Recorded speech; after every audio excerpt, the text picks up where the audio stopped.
So today we are in a great opportunity. We will be discussing the economic and the political relationships between the USA and the China with our great expert, Einar. Einar, could you please introduce yourself and what do you do for business? My name is Einar Tangen. I'm currently a freelance commentator. I do about 24 different stations internationally, but about 40% of the shows that I do are inside China. I'm a former lawyer. I was a politician, investment banker. I started a number of companies. I've written books about how Chinese cities operate, and happy to be here. It's more than a pleasure talking to you today. Thank you so much for that. So first of all, how do you evaluate the current world economic and political situation? Well, we're at a very difficult period, obviously, with COVID-19, not only the health effects, but the unknown economic effects. We're at great risk of political turmoil. You're beginning to see that around the world. There's a certain amount of fatigue that has crept in as this coronavirus approaches the 1-year mark. But there are a lot of bigger issues out there as well. What you have on what I would say the traditional Western side, or advanced countries, developed countries. There's this belief in democracy and capitalism, and that has made a lot of countries very hostile to places like China, which has a very different system. It's centrally led. It's very, very entrepreneurial, very capitalist. In fact, more capitalist than most self-professed capitalist nations. But there seems to be a big tension growing. On one side, you have democracies, and I'm a believer in democracies, but if you start looking at what's happened, democracies around the world are not delivering the leaders nor the governments that are necessary to solve problems. And you can see that, whether you're in Great Britain, Brazil, United States, many other countries around the world. And in terms of capitalism, capitalism is a process. It's a description of a process. It's not really an ideology. People always like to think of it as an ideology, but capitalism is supposed to make things more efficient. Just if you're not efficient, somebody will replace you in the market. But increasingly, you see large industrial sectors being dominated by a big 2 or 3 companies. And this is true throughout, United States, Europe, etc. So these companies are, in essence, taxing consumers. They're not delivering the best prices and the best services and things like that because they, in essence, have monopolistic or oligopolistic powers, which just allow them to impose things.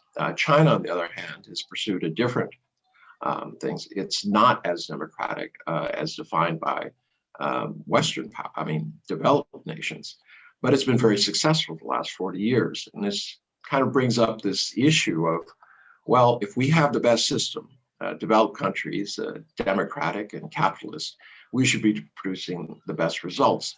So you have this kind of schism. China keeps doing better than everybody else. And there's a lot of excuses and why that should be. And, China's doing something sneaky and things like that.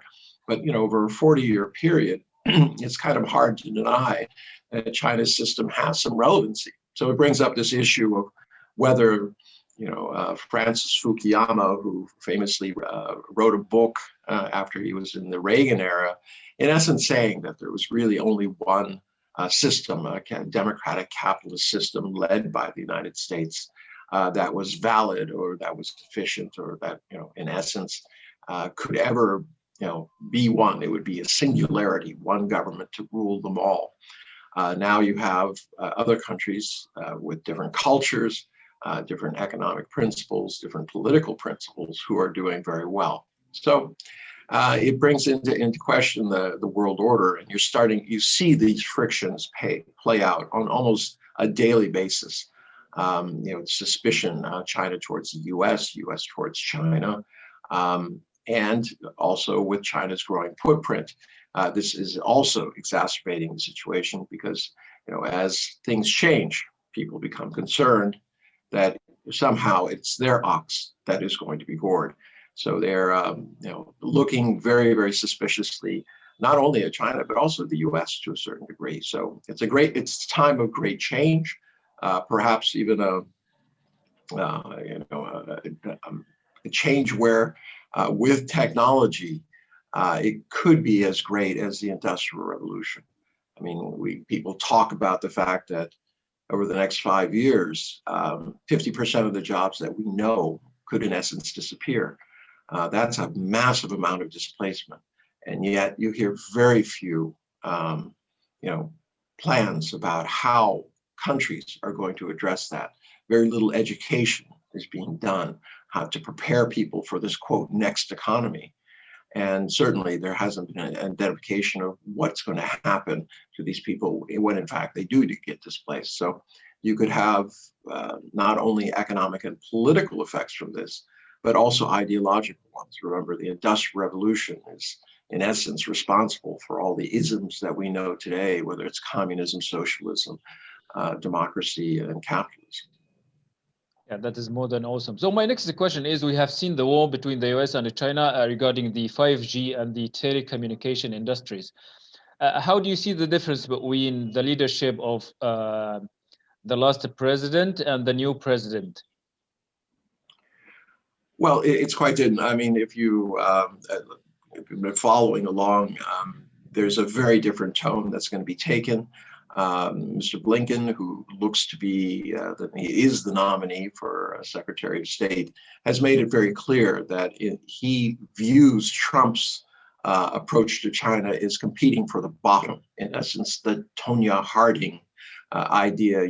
Tonya Harding was a skater who decided to do in her Olympic rival by breaking her legs because she felt afraid that she couldn't compete. And this is kind of characterized the way that Donald Trump views the world. He's been a bully. He, in essence, says we're more powerful today, so therefore we want to have bilateral agreements, political and economic, with each country, which allows us to use our bigger size, our superior security around armies, and also political heft in order to get the best deal. Biden is saying quite the opposite.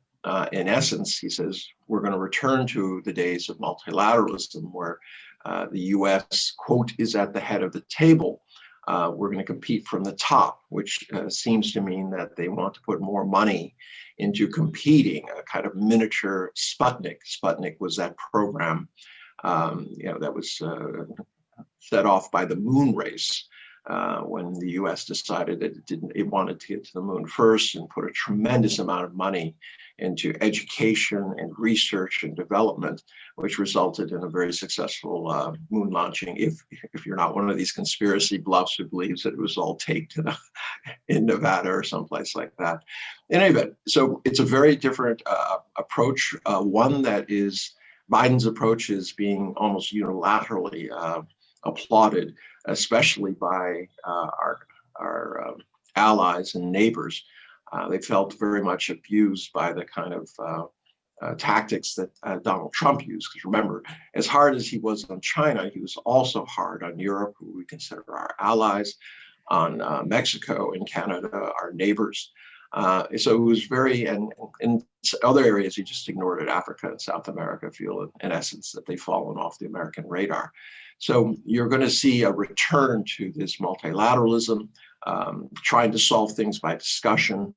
In some instances, the US might try to take the lead, but Biden is going to inherit all the ills of Donald Trump's administration. The chief amongst those was the bungled handling of COVID-19 on the health side, which is now preventing the US from getting a handle on the economic side. If you start looking at the difference between how the US and China have handled COVID-19, although COVID-19, expressed itself first in China. China has less than, 5,000 deaths. They were able to contain all the people infected to less than 85,000 people. whereas in the US, you're literally getting 85,000 people a day, and you're getting, every couple of days now, you have the same amount of deaths as the total in China. China, yes, implemented what are considered by other nations very draconian measures. They said, look, there's going to be testing, there's going to be tracing, there's social distancing, lockdown. But by doing that early, they were able to contain the virus. And so you look for Biden to take a much more proactive view, but he's going to be limited somewhat because I don't know that Americans are willing to allow tracing apps, which are absolutely important. It's fine to know that you have it, but who did you spread it to? And how can you contain that? If you don't have that ability, in essence, you're saying that we're going with this kind of herd immunity, even though, quote, after 6 months, it's not clear that this immunity holds any water. So he's going to struggle to do the best he can with what he has domestically. First, COVID-19, then the aftermath, trying to figure out what the economic path is. Then he has other issues of social justice, trying to govern. A lot of that is going to depend on what happens in Georgia. Those 2 Senate seats are crucial if he is going to govern. Otherwise, it's quite clear the Republicans have said, we're going to wait you out. We're going to make sure you get nothing done. And then we're going to claim that you were unable to govern. And therefore, it should be a Republican back in office in 4 years. That is fine. How big is the opportunity, from your point of view, for cooperation between China and the US in the coming years? Well, I mean, it's at 2 levels. There's still going to be a competition between these different ideas about ideology, whether it should be democratic capitalism or state-led capitalism. But on other things, it's quite clear there's going to be a tremendous amount of cooperation. And that's where I think the hope lies. Obviously, the environment, the Paris Climate Accord, it's expected that on day 1, Biden will be rejoining that.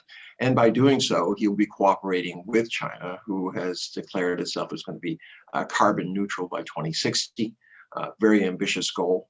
It's in essence laying down, a challenge to the U.S. Can you do this also? And it would make a tremendous difference to the world, especially in terms of climate change and things like this. Then you have other peacekeeping. You have the economic areas. These are all, and a lot of multilateral institutions, WTO, WHO, all of these groups. And I'm hopeful that by cooperating on these kind of larger issues, China and the US can build that trust, which has been eroded over these many years, in part by international, the media, who continues to kind of play this narrative that China is cheating, that everything China does is bad. I think it would be, at some point, they'll realize that China is different. They have a different set of values, for instance, when it comes to human rights. If you talk to somebody in the United States or Europe about human rights, the first thing they say is, look, human rights is guaranteed by the ballot box.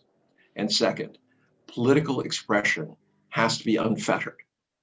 And that's what human rights are about. But if you talk to somebody in the East, in China and areas around China, they'll talk about human rights in terms of economic opportunity, the ability to have a social safety net, in essence, the responsibility of the government is to provide, a safe place, not only my home, but on the streets, things. It would not be tenable in China, for example, to have the situation you have in the US where you have, random gun deaths on a daily basis in large numbers. They would feel that the government had abdicated its responsibility, that the human rights have been violated because they're not safe in their homes, their schools, on the street, in their businesses. So it could be, a lot of this you can put down to the different areas of, different levels of development. Developed countries tend to look at political human rights as the most important issue because it allows them to change governments. But in the East and in developing and emerging nations, human rights are about the necessities of life. And it's much more important that the government delivers on these issues than having a ballot box or changing the government itself. Okay, regarding the current economic situations, which is more prepared, more ready to capitalize on the current situation, on the future situation, which has more power to make more profits, the US or China in the coming years? Well, obviously China does. It has a larger market. I mean, just purely from a population point of view, it has a growing middle class with more disposable income. It's really hard to, if you talk to any business throughout the world and say, well, where do you intend to grow? 90% of them will say that we're looking at the Asian market, not just China, but ASEAN. China. Between the US and China, China is better poised at this point to do it. They have a working economy. They've so far handled the the health aspects of COVID-19, and they're working very well on the economic ones. You've seen a sharp V recovery there. Also, long term, China has signaled through joining RCEP, the Regional Comprehensive Economic Partnership, 15 nations representing 30% of the world's population, 30% of the world's GDP. And this has been a huge deal. Now, people have criticized it because it doesn't have everything that they want in terms of worker protection, environmental protection, and issues about data security. But it is much harder to build something than it is to tear it down or criticize it. So at this juncture, China has scored a major victory, mostly because the US has withdrawn. A vacuum was created by the US when it dropped out of TPP. That was the Trans-Pacific Partnership, which has now become the TCPPP, a bit of a mouthful, which is in essence led by Japan. And by dropping out of that, the US now finds itself in a game of economic musical chairs where it doesn't have anything. I mean, it has a bunch of bilaterals. It has, under Trump, a tremendous amount of ill will by countries where because he imposed these unilateral tariffs, which they saw as extremely unfriendly, used security, in essence, threats of cajoling to kind of push people around. He was seen as a bully. Now Biden has to come in and try to reverse that. But before he can do anything, he has to deal with the economic crisis and health crisis that he has in the US. He also has simmering issues with social justice, racial inequality, etc. It's unlikely that he'll be able to join TPP, rejoin TPP, because quite frankly, when the US left, they stripped out a whole bunch of provisions that would have benefited US companies, especially big pharma, big tech, the cigarette industry, etc. So without those in there, and with a lot of resistance from Democratic side, and definitely tremendous resistance from the Republican side, it's virtually impossible to see him do that. In terms of joining RCEP, very unlikely, just because of the way it would look. US, in essence, cooperating with China right now. They're very antagonistic, very hard to see that happening. So that leaves, in essence, WTO and the World Trade Organization, which the US has been single-handedly stymied because it would not allow the appointment of appellate judges. The appellate judges, you have to have 3 of them to hear a case, and they're the only enforcement mechanism that's out there. So without the judges, there's no enforcement mechanism, because if there's an initial ruling against you as a country, you say, well, I want to appeal, and you have the right to appeal. But since there's no appellate body to rule, in essence, it's a toothless organization. So, but if he allows the appointment of judges, is able to negotiate quite a few changes that have been necessary in the WTO to bring it up to modern times, it could give him an opportunity to kind of create a new table where the U.S. is a prominent player. But as I said, before that happens, he has a lot of work to do domestically in terms of the health and economics of the United States. We know that the importance of Africa and the huge economic market available in Africa. How much does Africa play for the US and the China in the coming years? Well, quite frankly, Africa has been forgotten by the United States. There's been a lip service that has been paid talking about, funds that would in essence be guarantee funds, but we haven't seen any projects materialize. China, on the other hand, has been very active in Africa, sometimes to a lot of international criticism, saying that it's debt diplomacy.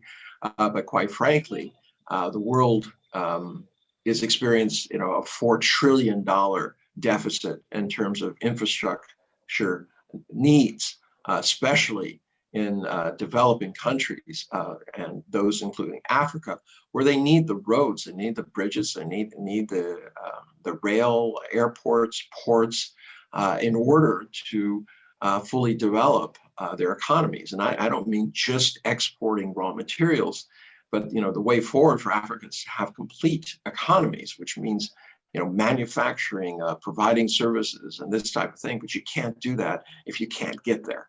So China continues to be involved in Africa. There is some blowback. Obviously, there are sometimes tensions between Chinese individuals or companies and locals who feel that China isn't providing enough jobs and things like that. But my answer to that is generally, do you want them to leave? And if they leave, who's going to come in and fill that vacuum? Who's going to build the infrastructure? So there has to be some way of doing it. But in terms of Africa, absolutely, the U.S. is behind. They would have to have a major strategic and economic plan to offer. But given the debt levels that the U.S. has now, and as I keep saying, the very real crisis that they're facing with healthcare and also the economy, it is doubtful that Biden will be able to turn his attention much to either Africa, South America, or any other place until he solves things at home. Okay, for some countries, like they are main enemies for the US, for example, like Iran, like North Korea, and so on. How does China view these countries? Well, I mean, China is not in favor of any kind of nuclear. The two countries you mentioned are one is potentially nuclear, and that would be Iran. And then one says that it has it, that would be North Korea. Obviously, for China, it's not good to have a nuclear armed smaller neighbor, which is not seen as politically stable. It could set off a nuclear arms race throughout Asia. Obviously, you have South Korea and Japan who have very advanced economies. People say they could, within days or hours, assemble a nuclear device because of their technological prowess. But if those countries go nuclear, you can look at Indonesia, Malaysia, Vietnam, countries throughout the region doing that. Very dangerous, because the more nuclear weapons you have, the more chances you have that they will be used. And that's not something that China wants to see, obviously. In terms of the Middle East, Iran is an issue because it is trying to, survive in an area where, things are fairly hostile. I mean, the numbers are against it, but, they tend to have a more unified kind of religious governmental view, as opposed to many of the Arab states, which are a little bit more divided and seem to be constantly pushing each other around. So for China's point of view, the best thing is to have a very quiet, peaceful world. China is very dependent on bringing raw materials into China. China ranks around 100 in the world in terms of countries' resources per person, which means that things have to come in, value has to be added, and then these things have to be shipped out. So literally, China still, even despite this idea that they want to do more things internally and get their growth based on their domestic markets, it will still always need these outside materials, raw materials. So yeah, China is very much interested in a very peaceful world, one that is not nuclear. It has not taken a very strong stance on either of these countries, but it has been standing ready to cooperate with other groups, especially if it's the United States, and Japan, South Korea, and Russia when it comes to North Korea. And Iran, a little bit more difficult.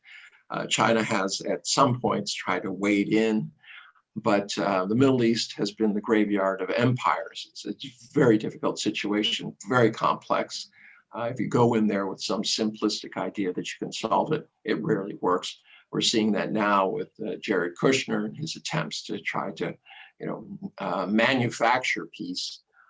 It doesn't appear to be working. You don't see this kind of coalition building. In fact, you just see more fractures, opening up between them. So at this point, the U.S. and China, in theory, should be cooperating because neither of these countries sees any benefit to nuclear threats, nor to having more war.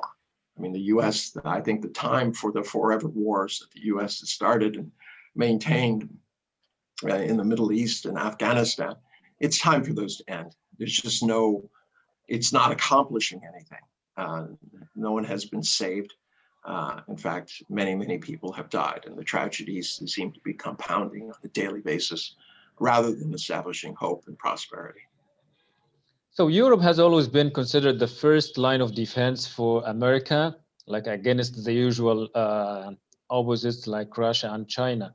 How would Europe fare or do with the current elections of Biden now and the relationships with China, especially that China has been pushing to gain more economic grounds in Europe with the introduction of 5G and the economic relationships with Italy, for example? Yeah, the difficulty here is that, first off, there's no one Europe. It's 26 countries facing Brexit. They have their own economic problems. Ideologically, of course, Europe feels much closer to the United States, a kind of shared Western Judeo-Christian ethic. But economically, the growth in the US is not enough to sustain Europe. And quite frankly, if there are true competitors in the world, it's Europe and the United States. The EU produces everything that the United States does, whether it's large airplanes or medical equipment or technology.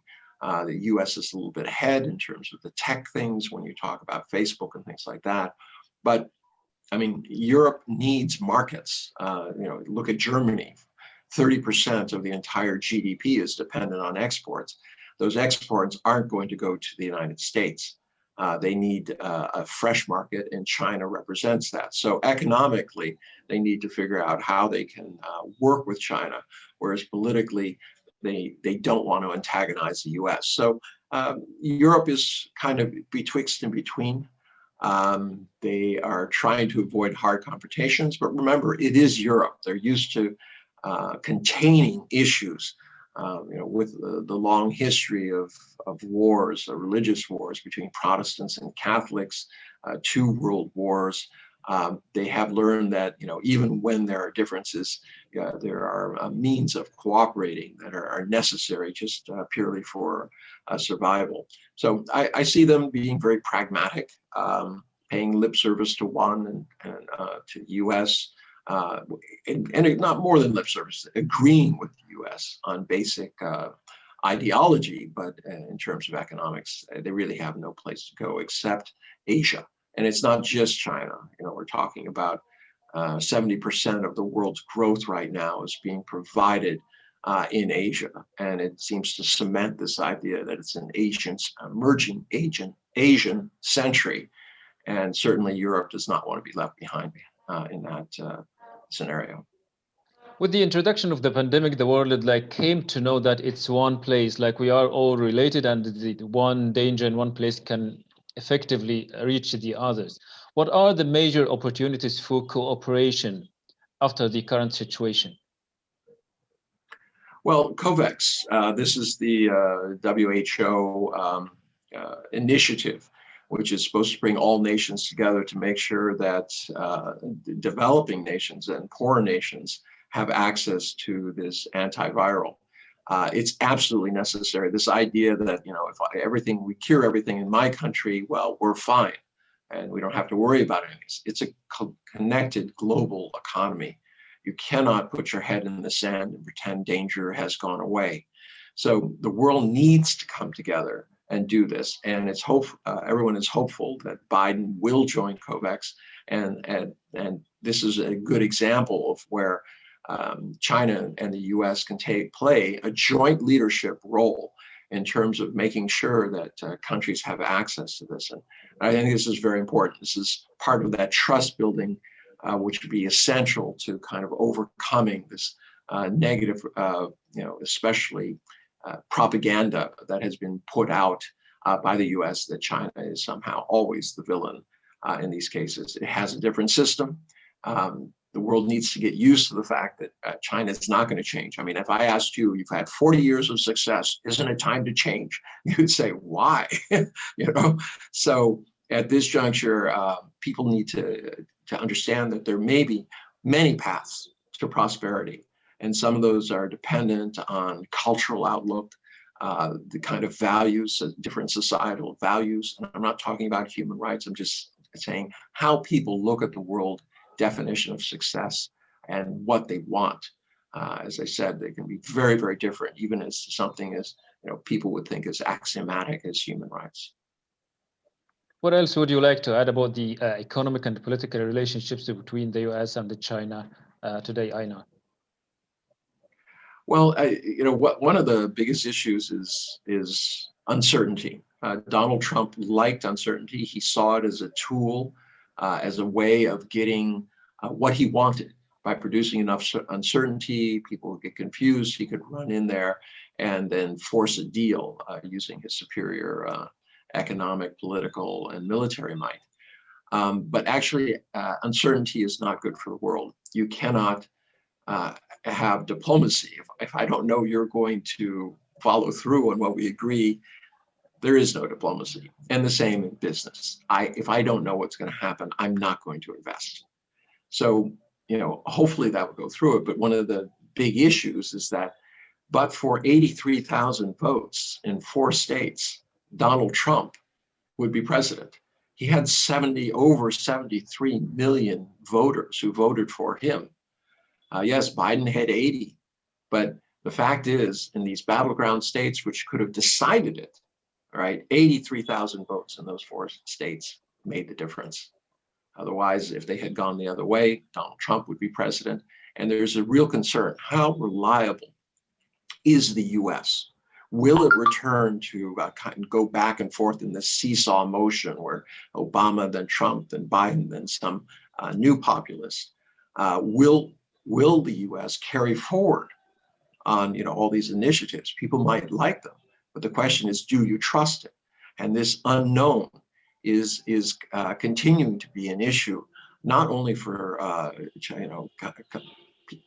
groups that are seen as competitors like China, but also allies. Europe has to look very clear-eyed at the US and decide whether it is a reliable partner and there can be a future there. If they think it's going to be this seesaw policies where one president undoes what the previous president did, which undid the previous president, up and down, you cannot make progress in that. You cannot plan on that basis. So that is a major existential threat, is this reliability, and then also this issue of understanding that there probably is not one size fits all when it comes to ideology and development, especially in different cultures from around the world. I've been honored talking to you, Einar, today. I thank you so much for these great ideas from your side. Thank you so much. Thank you.